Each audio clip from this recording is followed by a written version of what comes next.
La situation entre le Bénin et le Niger demeure une intrigue. Il y a environ une semaine, je crois, les autorités nigériennes nous ont saisis par écrit pour solliciter la tenue d'une réunion du comité interétatique de suivi du pipeline pétrolier.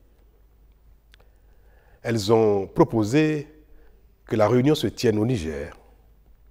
Et le Bénin a donné son accord et j'ai personnellement instruit le ministre en charge des mines de s'y rendre. Il s'y est donc rendu le lundi dernier et les trois parties, c'est-à-dire le Bénin, le Niger et la société chinoise WAPCO, se sont retrouvés à Niamey pour évoquer les voies de mise en œuvre normale du contrat de transit du pétrole nigérien par le Bénin. Saisissant l'occasion de la mission de mon ministre à Niamey, j'ai rédigé une lettre à l'attention du président nigérien et ai mandaté le ministre Adambi de la lui remettre en main propre. En ce qui concerne la réunion du comité interétatique, le Bénin, par la voix de son ministre, a réitéré la disponibilité de l'administration béninoise, notamment la douane, à coopérer avec la douane nigérienne en vue du chargement normal et régulier du pétrole nigérien au terminal de Sémé, pour autant que les formalités douanières de transit soient possibles.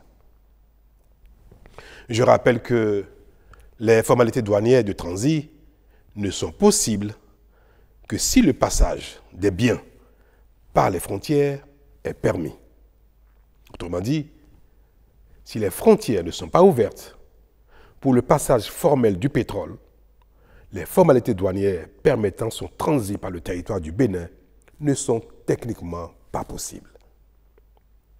A minima, pour que ce transit soit possible, il faut que les autorités nigériennes annoncent officiellement que la fermeture de leurs frontières terrestres fait exception au pétrole. Une telle clarification serait susceptible de permettre un traitement juridique différencié du pétrole venant du Niger. À défaut de ce minimum, toute formalité douanière de transit du pétrole reste légalement impossible entre le Bénin et le Niger. Telles sont donc les clarifications que le gouvernement béninois a chargé le ministre Adambi d'apporter à nos partenaires à Niamey.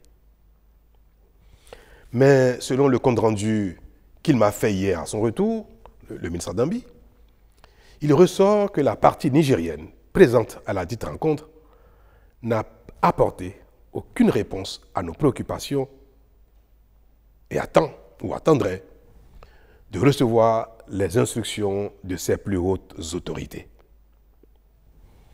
Alors je vous parle, je n'ai reçu aucune clarification ou information de nos frères nigériens allant dans le sens attendu par tous.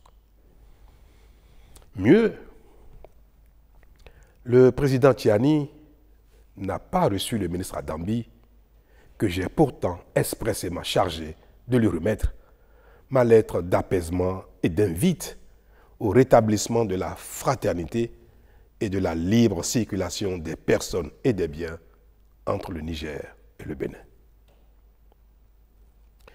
Je peux vous rassurer que le Bénin n'a fait l'économie d'aucun effort, d'aucune humilité pour permettre le rétablissement de la concorde entre le Niger et le Bénin. Et de manière plus concrète, s'agissant des deux points qui ont été évoqués à Niamey, en l'occurrence, les équipements complémentaires du pipeline amenés par le partenaire chinois et en attente au port de Cotonou pour être acheminés au Niger, je veux réaffirmer que le Bénin reste disponible à accorder toutes les facilités possibles à la société WAPCO pour l'acheminement effectif des 10 équipements sur le Niger. Quant au chargement du pétrole au terminal de Sémé, je suis particulièrement peiné d'observer les déconvenues que subit le partenaire chinois du fait de l'impossibilité d'opérer le chargement du pétrole en raison du défaut des formalités douanières. Je fais le tour du monde pour prier les uns les autres de venir investir en Afrique, au Bénin. Parce que pour nous, c'est la principale voie de nous développer. Et me voilà, témoin de ce qui fait la réticence des investisseurs et qui pénalise l'attractivité de notre continent. Mais je garde l'espoir que l'apaisement des relations entre le Niger et le Bénin ne saurait tarder davantage parce qu'il n'y a aucune raison qui justifie la méfiance et l'attitude de nos frères du Niger. Le temps de la protestation et des sanctions en raison du coup d'État qui a eu lieu au Niger est passé. Ce temps est passé pour tout le monde. Et il n'y a plus rien qui justifierait aujourd'hui que les autorités béninoises ne soient pas dans la bienveillance à l'égard des autorités nigériennes actuelles. Mais en attendant, nous chercherons les voies et moyens pour aider la société chinoise WAPCO afin de limiter leurs souffrances et préserver leur intérêt pour l'Afrique. Voilà ce que j'ai à vous dire sur la situation. Merci.